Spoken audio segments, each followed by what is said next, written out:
Good morning students. 12वीं वाले बच्चे, सिद्धि हिंदी विद्यालय के इस ऑनलाइन क्लासेस में आपका हार्दिक स्वागत है। अब बच्चों, यहाँ पे हमारा ये जो काव्य चल रहा है, पतंग शीर्षक है उसका। अब उसके जो रचयिता है आलोक धनवा। अब यहाँ पे काव्य की शुरुआत हो चुकी है, तो थोड़ा सा ये आगे का ये जो काव्य है जिसकी चर्चा हो चुकी है उसकी थोड़ी सी वापस हम थोड़ा सा रिवीजन कर लेते हैं, ताकि एक बार रिपीट भी हो जाए और आप उसको थोड़ा सा दिमाग में बिठा भी लो। सबसे तेज बौछारे गई भादो गया सबेरा हुआ।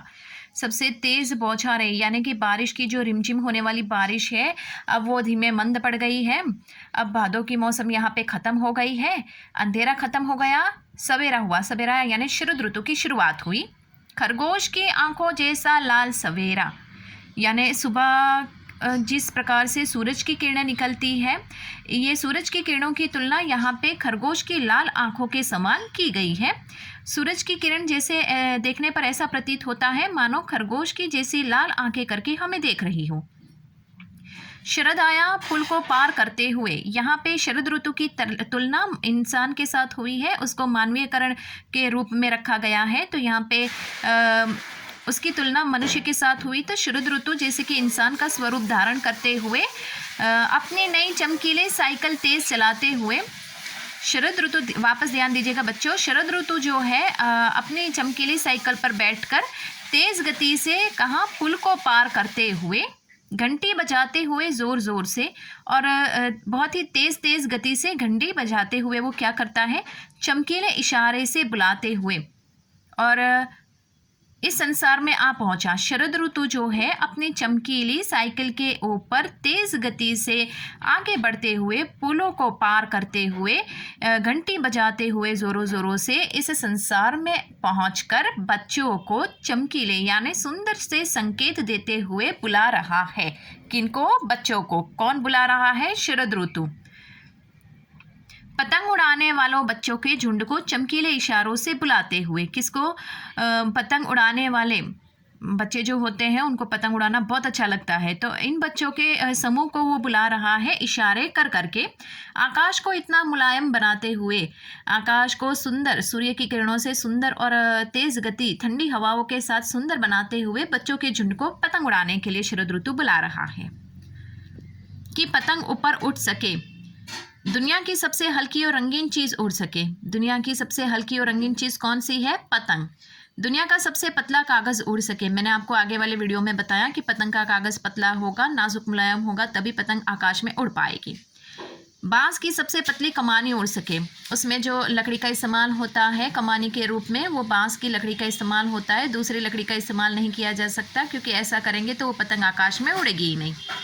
कि शुरू हो सके सीटियाँ, किलकारियाँ और तितलियों की इतनी नाजुक दुनिया।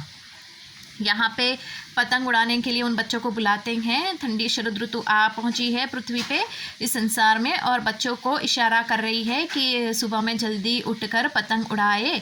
और जैसे ही पतंग आकाश में उड़ती हैं, बच्चों की सीटियाँ, किलकारियाँ और तितलियों के जैसे नाजुक बच्चे यहाँ पे कवि कहते हैं कि सुबह में उठकर पतंग उड़ाना शुरू कर देते हैं।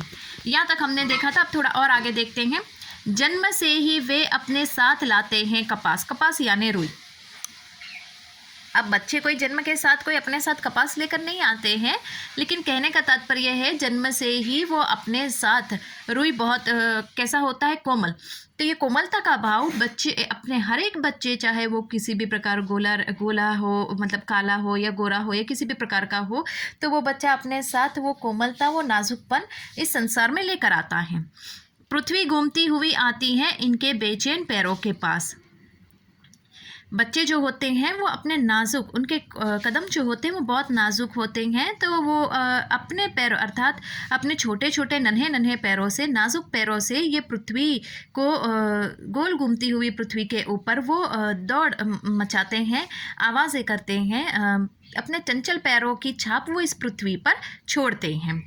जब वे दौड़ते हैं बेसुध यानी मस्त, बच्चे जब बेसुध और अर्थात मस्त होकर इस पृथ्वी पर अपने नन्हे कोमल कदमों की छाप छोड़कर दौड़ने लगते हैं, छतों को भी नरम बनाते हैं। जब बच्चे अपने कोमल पैरों के साथ इस पृथ्वी के ऊपर दौड़ने लगते हैं, धरती की ज़मीन को छूने लगते हैं उनके कदम, तब जो छतें होती हैं ये छतें बहुत सख्त होती है, लेकिन बच्चों के ये कोमल नाजुक पैरों से जब वो दौड़ने लगते हैं तो जैसे कि छतों की छत भी जो होती है वो भी कठोर से ज़्यादा कैसी हो जाती है, नरम और मुलायम उनके पैरों के कदमों से। किनके? बच्चों के पैरों के। दिशाओं को मृदंग की तरह बजाते हुए। दिशाओं को मृदंग की तरह बजाना यानी कि ऐसा नहीं है, मृदंग पहले बता दूं कि एक वाद्य यंत्र है। दिशाओं को मृदंग की तरह बजाना यानी बच्चे जिस प्रकार से आपने देखा होगा दोपहर के वक्त बच्चे छतों के ऊपर दौड़ते हैं या शाम के वक्त, तो उस समय धप धप की आवाज़ें आती हैं। तो कहने का तात्पर्य बिल्कुल ऐसा है कि बच्चे जब दौड़ते हैं तो उनके पैरों की जो धप धप की आवाज़ें हैं वो जैसे कि मृदंग की तरह बजती हुई सुनाई देती हैं।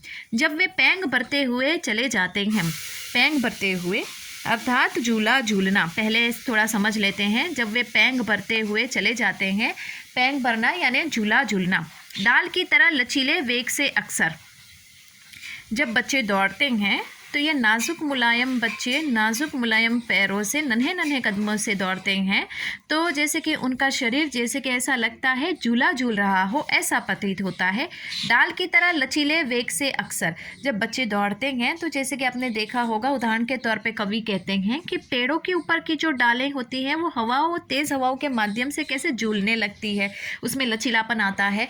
तो बिल्कुल उसी प्रकार से बच्चे भी यहाँ पे दौड़ते हुए ये बिल्कुल लचीलेपन की तरह, ये डाल जो झूली हुई होती है, जो झूलती हुई लचीले वेग से दिखाई देती है, बिल्कुल बच्चे भी ऐसे तेज़ गति से, ऐसे मोड़दार शरीर के साथ, लचीलेपन के साथ भागते दौड़ते हुए अक्सर दिखाई देते हैं। छतों के खतरनाक कोने किनारों तक उस समय गिरने से बचाता है उन्हें। बच्चे जो होते हैं, यहाँ पे एक बात बताई गई है कि पतंग की ये त्यौहार के भीतर आने वाले त्यौहार से भी पहले बच्चे पतंग उड़ाना शुरू कर देते हैं। और कवि ने कहा है कि छतों की जो दीवारें होती है, उसके जो कोने होते हैं, वो खतरनाक कोनों पे भी वो अपने नन्हे नन्हे कदमों भरते हुए आगे बढ़ते हैं उस पतंग को पकड़ने के लिए या पतंग को उड़ाने के लिए। उस समय गिरने से बचाता है उन्हें। ये जो किनारियाँ छतों की होती है वो अगर सही सलामत से बनी हुई होती हैं तो बच्चों को वहाँ से गिरने से वो बचा भी सकती है, क्योंकि बच्चे बाल सहज होते हैं, उनमें बाल सल्लभ चेष्टाएँ होती हैं, तो वहाँ पे थोड़ा सा भय रहता है। सिर्फ उन्हें ही रोमांचित शरीर का संगीत, अर्थात यहाँ पे इस समय उनका सारा जो ध्यान रहता है वो पतंग की डोर के सहारे उनकी उड़ान व ऊंचाई को केंद्रित करता है। बच्चे जब छतों की दीवार पे जाते हैं तो उनके पूरा ध्यान वो पतंग की डोर के ऊपर रहता है ऐसा, और उसके ऊपर ही केंद्रित रहता है। ऐसा लगता है मानो पतंग की ऊंचाई ने ही उन्हें केवल डोर के सहारे थाम रखा है। यहाँ पे वही बात है, सिर्फ उनके ही रोमांचित शरीर का संगीत। बच्चे इतने पतंग उड़ाने में खो जाते हैं कि उनका पूरा जो शरीर है, उनका जो दिमाग है, वो पतंग की धड़कती ऊंचाई है उन्हें थाम लेती है महज एक धागे के सहारे। अर्थात यहाँ पे कवि कहते हैं कि मानो ऐसा प्रतीत होता है कि पतंग की ऊंचाई ने ही उन्हें केवल डोर के सहारे थाम लिया है। कि मतलब ये पतंग जो आकाश में उड़ रहा है, उसकी जो रस्सी है, उसकी जो डोर है, उसने ही उस पतंग के साथ बच्चे को जैसे थाम के बांध के रखा है, महज उस धागे के समान। पतंगों के साथ साथ वे भी उड़ रहे हैं अपने रंधों के सहारे। यहाँ पे रंध यानी कि यहाँ पे उसका मतलब होता है कि जैसे कि छिद्र, सुराख हो। तो जैसे कि यहाँ पे बताया गया है कि उनका जो शरीर है, पतंगों के साथ साथ ये बच्चों का शरीर भी जैसे उड़ रहा है। उनके शरीर के रोए भी संगीत उत्पन्न कर रहे हैं तथा वे भी आकाश में उड़ रहे हैं।